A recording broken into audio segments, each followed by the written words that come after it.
No Derek Carr means a real problem for the Las Vegas Raiders. They need options at the quarterback position. Luckily, we have them. You are Locked On NFL Draft, your daily podcast covering the NFL Draft. Part of the Locked On Podcast Network, your team every day.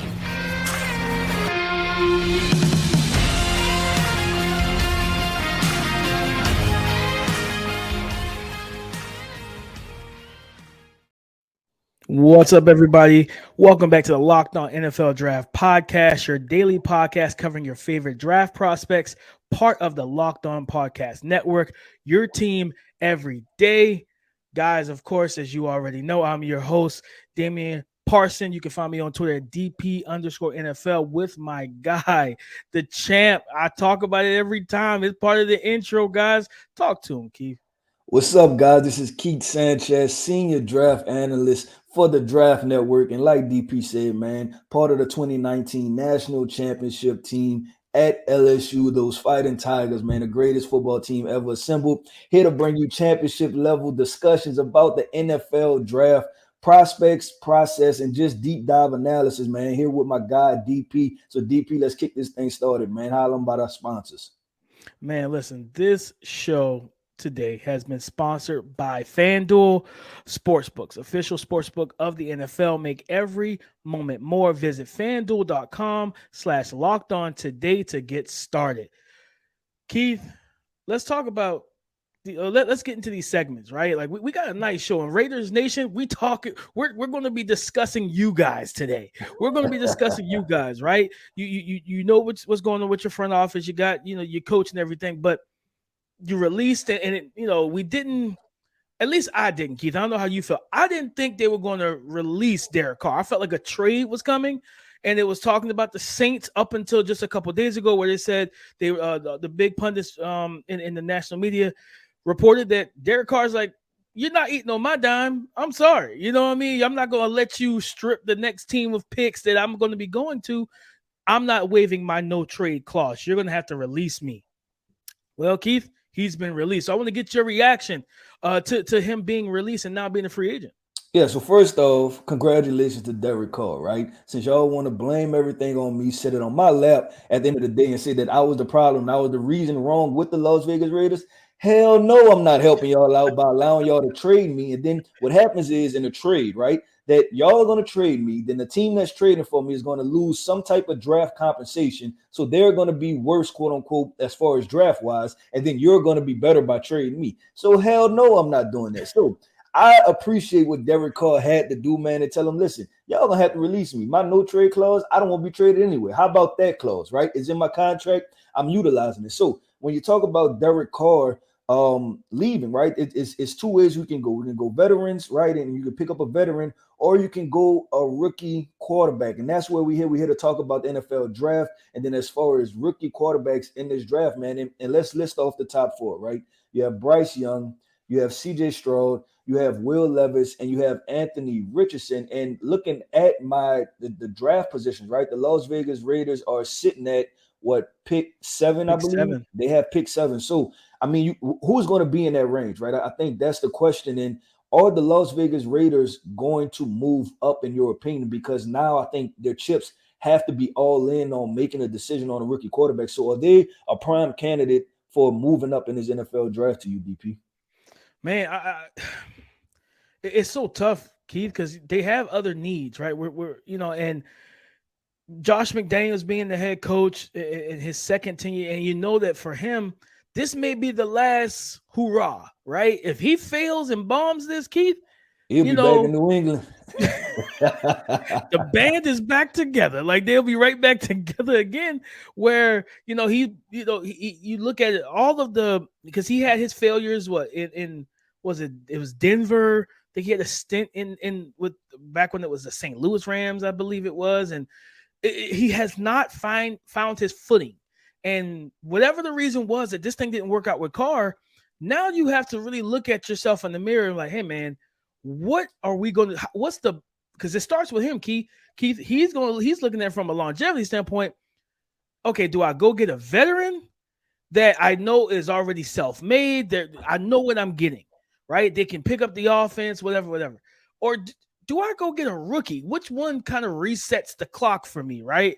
Because I think that's where his mindset is ultimately going to be, is like, what gives me the best chance of being here in 2-3 years? Yeah, nah, and agreeing. So they have salary cap space, right? They have salary cap space. So if it's a matter of going get a veteran, they can do that. And I think for Josh McDaniels, he has to ask himself one or two questions, right? One, if I get a veteran, I just had a veteran quarterback. So you ruined Derek Carr in the sense of the fact that the guy played bad. He went from playing good. He came into the year, everybody was saying that, hey, this is a potential Potential NFL MVP. NFL MVP, yes, all the way to getting benched for Jarrett Stidham at the end of the day. So you transition from thinking, okay, can I play with any veteran? The answer is probably no. So now you're limited to what Jimmy Garoppolo and somebody that's extremely familiar with that scheme. So maybe you try to trade with New England for Bailey Zappi or Mac Jones, right? You get one of those young quarterbacks. Is either that or you get a rookie. And I'm gonna be honest, DP, I'm a little bit afraid about getting a rookie quarterback because we talked about how complex this scheme is, right? Derek Carr has been in the NFL for 8-9 years, and he appeared to just struggle from a mental perspective to pick up what this scheme is. And now you're going to ask a rookie quarterback to come in and play. So that's my thing, is that heading into the draft, the Raiders, if they're going to select a quarterback, I think with how complex this scheme is, they have to identify their guy early and go get him, right? Like they can't wait, because it's going to be more about a mental perspective than the actual physical tools, because Derek Carr has all the physical tools, but mentally it was hard for him to kind of embrace this transition to a new scheme. So DP, coming up, I want to talk about what quarterback you think best fits the Josh McDaniels scheme in Las Vegas. You ever been in a pinch or a situation where you don't have time to eat a hearty meal, but you still need to eat, but you also want something delicious, but it doesn't have all the fat and calories? You got to try Built Bar, guys. It's good. It's a protein bar that tastes like a candy bar. And why does it taste so good? Because it's covered in 100% real chocolate, and you can get it online, but you also can go to your local Walmart, walk to the pharmacy section, and find you a 4-bar box of Built Bar that come in flavors like cookies and cream, double chocolate, and coconut puffs. At the end of the day, you can go to builtbar.com and use the promo code LOCKEDON15, and you'll get 15% off your next order. Keith, I like the segue because you talked about it, right? Josh McDaniels comes from that New England, right? That New England style offense. Tom Brady, the mastermind, right? The guy that they would call 2 or 3 different plays at one time to come to the line of scrimmage. Like, all right, option A, no, we're gonna go option C, and everybody is on the same page. That's a complex system, and that's why I'm very worried, Keith, about a rookie. Because, like you just said in segment 1, bro, you didn't do right by Derek Carr with this system, and let's hit it to a bigger standpoint or a broader spectrum. We always talk about coaches kind of buying too much into what they know what they want to do. Man, just if it means getting the best out of Derek Carr, simplifying it. Think back to what Doug Peterson did with Nick Foles. Right? Anytime you hear simplify, it seems like the player's stupid. No, like you're just asking to do too much. And it's like he just performs better when you simplify and allow him to react and read coverages, Keith. So, but that doesn't seem to be Josh McDaniels' game. Like he doesn't want to do that. So I think if he's going to do anything, a Mac Jones, right? Like a guy that actually he coached as a rookie, had him playing as a potential, rookie. Was he rookie of the year last year? Can't recall, but he played good ball. He played much better ball as a rookie than he did in year 2, right? There was no Bailey Zappi love in year 1 or any backup quarterback. So I think you look at Mac Jones, and of course the elephant in the room as well for all NFL teams that need want a veteran quarterback. The man that's taking a trip into the darkness, Aaron Rodgers, right? You know what I'm saying? Out there on his psychedelic groove, just relaxing in a cabin somewhere, like a Netflix movie. You look at him and you potentially look at what it may cost to get him from especially with the cap space they have from Green Bay, man. So I think those are probably the best 2 options for him. Like you said, Jimmy G, but you might have to draft somebody because Jimmy G just can't stay healthy. Yeah, okay. So my perspective, right, from the rookie perspective, I'm going to talk about probably the only quarterback that I do trust in this situation to go to Las Vegas from. I wouldn't say the only one, but the one I feel like has the best opportunity, the best chance, and that's Bryce Young. And to get Bryce Young, you're going to have to move up to number one, right? And we're looking at the Las Vegas Raiders picks. They have all of their picks for 2024, and they have what they had first, second, third, fourth. So basically everything rounds 1 through 7, right? So they don't have any extra picks coming up over the next to be able to kind of leverage themselves. So if you're trading all the way up to one, then you're going to be giving up, a lot of picks, right? You're giving up 2024, 2025, 2026. You're talking about picks that help change your franchise. So I'm looking at Bryce Young, and I'll tell you why. Watching the film with Bryce Young, it appears that he's the most instinctual quarterback, right? When things go wrong, he has a knack to make wrong things right in the pocket, out of the pocket, and he has that almost sixth sense for playing the quarterback position. So I think that he's a guy that when we talk about, okay, cool, from a mental processing standpoint, he can fit, he can work there. Then also, let's think about this. Let's think about the connection. The Bill Belichick, Nick Saban connection, right? There was a huge reason why Mac Jones went to New England and Bill Belichick and the rest of that staff was comfortable with selecting Mac Jones, right? Because they said, hey, that you know what, that we have a really good relationship. Nick Saban, Bill Belichick. You know what I like to call. You know the designs I like to call. Can Mac Jones do it? Right. And I believe that, Nick Saban answered that question. Yes. Right. Mac Jones can play for the New England Patriots. So you ask the same thing of Nick Saban about Bryce Young. And I think Bryce Young can do it, man. Everybody's going to talk about Bryce Young didn't live up to the hype that he had his sophomore year, his red shirt freshman year or sophomore year, however you want to call it. But he had a totally different receiver core, right? Totally different receiver core. The offensive line was inconsistent, but this guy was still able to put up over 30 touchdowns. I think he was still the best quarterback in college football, but it made me, I don't say happy, but it made me even more comfortable with the prospect to see him operate in dysfunctional situations because I'm like, hey, this guy can still get some things done. So for me, DP, my quarterback is Bryce Young. I want to ask you, who is your rookie quarterback that you feel good about? And even if it's not Bryce Young, if it's a number two guy, if you have two guys that you may feel comfortable with going to Las Vegas, I just want to ask you your opinion on it. Man, I'm not gonna lie, Keith. You really you opened my eyes to the Bryce Young situation. I'm gonna tell you why. Also, look at what the offensive coordinator he had at Bama this previous year, Bill O'Brien, who's a New England Patriot disciple. He was there in that system as well. And he ran complex things, and it was a lot of things that just didn't go right for that offense, whether it was weapons, whatever. That just didn't mesh, to give Bryce the easiest path to passing the ball on a game-to-game basis. But I love that how you broke that down. Then me sitting there while you're talking, I'm like, man, Bill O'Brien, he's used to that system. So to an extent, right, to the verbiage and the language and everything is like that. So I think that could work. I think CJ Stroud. Go ahead. I want to hear you talk about this. I think CJ Stroud could be a solid one. And not to cut you off, right? But Ohio State has I'm trying to think of the word, right? They get categorized. QB friendly? Yeah, QB friendly scheme. I like that. I really like that. And that's historically what people have said, right? Like I think up until this point, it's going to be hard to point at Ohio State quarterback that has came in and has consistently thrown the ball on a consistent level at a high level, right? So you mentioning CJ Stroud, I think that's very interesting because he has all the tools, but where do you stand with him as far as putting him in a complex scheme? Man, I feel like from a mental processing standpoint, I think this young man can do it, right? I think, Georgia game and some of these in the Michigan game and stuff like that throughout his career, especially, late in the season, this past season, showed that he can process and get the ball out quick. He can do all the different things and hit the right reads, right? And he extremely accurate, good arm.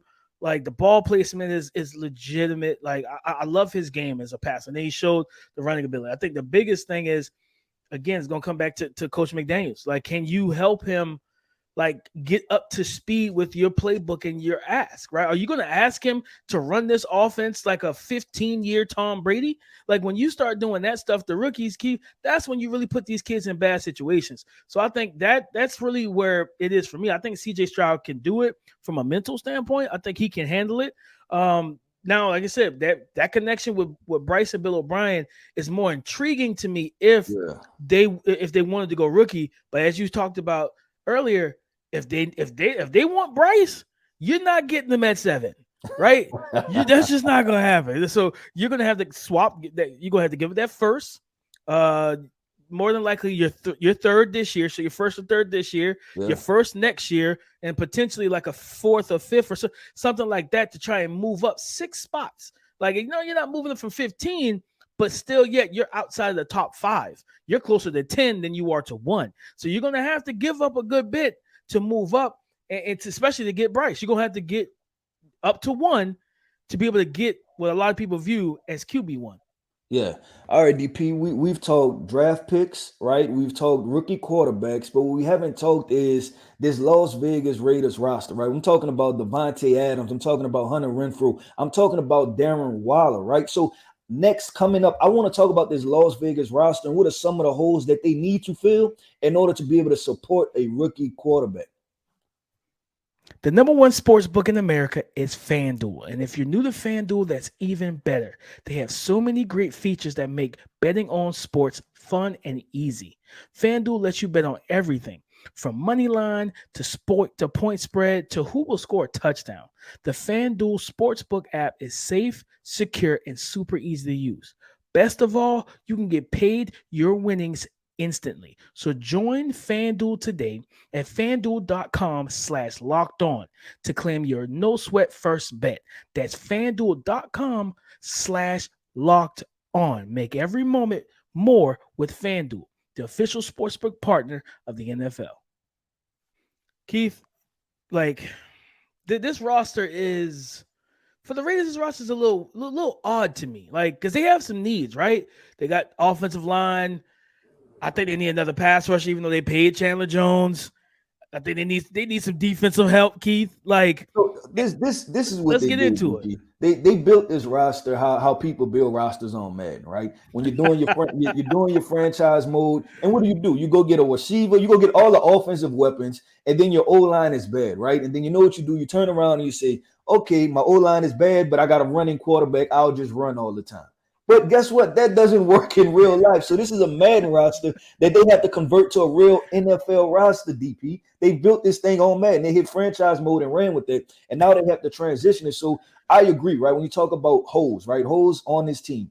Offensive line is a glaring hole. Like this is an issue. I know that they was able to run the football, but we know that offensive linemen rather go forward anyway than have to pass protect, right? I don't think this is a great pass protecting offensive line. So going back to the point of, okay, how do you address this offensive line? Because let's come up with scenarios. Bryce Young, you take him with your number 1 pick.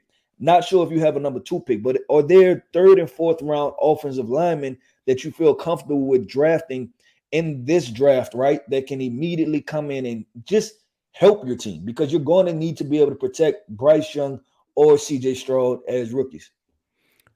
Yeah, there are. You know what I'm saying? Like you think about if you need a tackle, you think about Anton Harrison, right? A guy that we saw down in Mobile, and Jalen Duncan. If you need interior offensive line, you think about Cody Mock, Andrew Voorhees, Steve Avila. You got Darnell Wright from Tennessee, who's experienced at both left and right tackle, which was what I really love about him, right? And he was like stone cold, rock solid in Mobile. So I think that looking at this draft class, if they want to go offensive line on day 2, Keith, there's definitely possibilities to do that, right? And I think at the end of the day, like I said, it just depends on what they do. If you're able, like I said, if you're able to get Mac Jones, you have the weapons. Which, Keith, I want to bring this up. It's a lot of talk that either Darren Waller might not be there next year, or Hunter Renfrow might not, I guess he via trade or something like that. If I'm the Raiders, I'm not moving either one of these guys. I'm keeping all of them. I need Adams, I need Waller, I need Renfrow. I need all of them healthy for whoever's going to be under center for me. Because if you can get a Mac Jones, right, and you don't have to give up that first round, say you just send a second round of the Bill. You know Bill loves his second round picks anyway. He'll trade out of the first round in a heartbeat. Give me second rounders. That's him. So you send a second round of the Bill Belichick, and you use that first round pick if you need a tackle on Paris Johnson, Broderick Jones, right? Peter Skoronski, who could play. He's more than likely going to be kicked inside. But you can go, or if you say, you know what? Chandler Jones, yeah, he had a solid into the season. I need some more edge help. And you know what I'm saying? And you look at what's available on the board and you go from there. Miles Murphy, which might give Raiders fans some nightmares to when they drafted the Cleveland Farrell. Cleveland Farrell. It's way too high. And they might have some PTSD from that. But that's why I look at it, Keith. There's options there. Just depends on where they go at QB.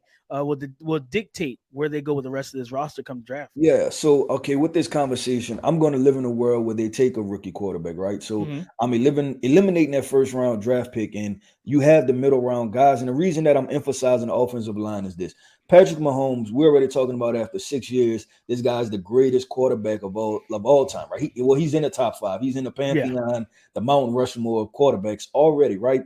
And just a couple years ago, we seen the same greatest quarterback of all time look really bad with a bad offensive line in front of him, right? They got In the Super destroyed Bowl. in the Super Bowl. You're talking about a tale of two different games, right? A tale of two different Kansas City Chiefs team. The difference was with that offensive line. Patrick Mm-hmm. Mahomes went unsacked in that game, right? And allowed him to stay in the game, deliver some throws. He had a banged up ankle. Just imagine if he had that banged up ankle and he didn't have a good offensive line. It was going to be pretty bad for him. So that's why, to our listeners, that's why I'm emphasizing offensive line, man. I think that is so important to get those young guys protection up front so they could be able to learn the game the right way. Y'all will repeatedly hear me talk about that. Learning the game the right way, man. You can learn the NFL game the wrong way or you can learn it the right way. And I think you learn it the right way by having protection up front, going through things, going through your progressions and going through them the right way. So that's why I'm talking about the offensive line, because I think that once the Raiders take a rookie quarterback, they're going to have to put majority of assets. We talked about salary cap, so they have salary cap space. So go, sign a veteran, right? Or go get some of these rookie guys that you feel comfortable with. And you rattled off a couple names, man, like Cody Mock from North Dakota State. Man, they have a good history now of putting offensive linemen in the league. And I think he was a pretty good player. He showed well. Antoine Harrison, the tackle from Oklahoma, long athletic guy, can move his feet. Jalen Duncan made a couple moves where he played better than what his tape was at Maryland. So I think there's a couple offensive linemen in this draft that if they have to give up their first and their second, third round guys that kind of fall right into that groove that they can select that can also help this Raiders team. Because, and I don't mean to go on a tangent, but let's talk about it. Like they were stuck in they're getting rid of Derek Carr because they felt like they were stuck in no man's land, right? They wasn't bad and they wasn't good. So if you're getting rid of Derek Carr and you're doing it to make a run at a Super Bowl. So with that being said, you have to build a complete team now, right? Like mediocrity. Y'all said they made the statement and the declaration that mediocrity is not wanted. So I think that they have to worry about now building out a full team, and building out a full team is addressing that offensive line. Because I want to throw another name out there. You talking about the offensive line, the offensive tackle. He's one of my guys, and that's Warren McClendon, right? Yeah. The right tackle from Georgia, right? He was down in Mobile, and he looked he performed solid as well. He wasn't. I don't believe he was at full strength because he was a part of that fatal accident that took two Georgia, one of his teammates and one of the recruiters' lives, but he was a part of that. So I don't think he was at full strength at Mobile, but he still looked good. He ended up dropping some weight, still was strong. He's the arm length, everything was still there for him, Keith. So, I think about day 2, third round, potentially it depends on how, the NFL views him at the end of the day when they get into his tape. Potentially top of the 4th round if he slips to day 3, which I don't foresee that happening. But if that happened, like, you got yourself a steal, right? So now you can continue to build up that offensive line. But Keith, I wanted to bring it to explain to people what we mean when we talk about the cap space right now per Spotrac, Spotrac.com, looking at the NFL cap, right? You got Chicago Bears at 98 million right now at number 1. You got the Atlanta Falcons with 56 million. The Las Vegas Raiders are 3rd. It looks like, I believe, is post cutting Derek Carr with $46.7 million in cap space. So whatever you do, you have the money to do it, and you have the draft capital to do it as well. This can really change some things for him, Keith, and I think that they should be in a good spot because at the end of the day, whether it's going after Aaron Rodgers, you got the cap space for it. Whether it's going for Bryce Young, you have the draft capital to make some moves and get up to 1 and do that as well. Whatever you're trying to do just have a plan. I think that's just the biggest key. Just have a plan, and everything will be okay from there. But that, guys, that is our show. We're gonna wrap it up, man. Keith, like, again, Raiders, we got our eyes on you guys. We watching very closely to see what you guys are going to do this offseason, starting in free agency, because that's going to dictate what the draft looks like for them. But as always, guys, we want to thank you for making Locked On your first Locked On Draft, your first listen today. Into and listen, YouTube, you already know what we tell you. Go to YouTube, subscribe, like, share it. Hit that ding, hit that bell, okay? So that you can get the notifications the moment our new content drops. You can find us on all of your favorite audio podcast apps. You can find us there. Leave a 5-star review, like, share, subscribe, download, and tell somebody to tell somebody to tell somebody else about the Hottest Draft podcast in the building. And on tomorrow's episode, we're taking a look at, kind of from the same lens, right? Keith, we're going to look at the Arizona Cardinals. New coach. We want to get into that. We want to discuss that and what that means for their draft and their team building going forward. For Keith Sanchez, you can find him on Twitter at The Talent Code. And for me, I'm Damian Parson, DP_NFL. Come through, join the conversation again tomorrow here on Locked On Podcast Network, your team every day.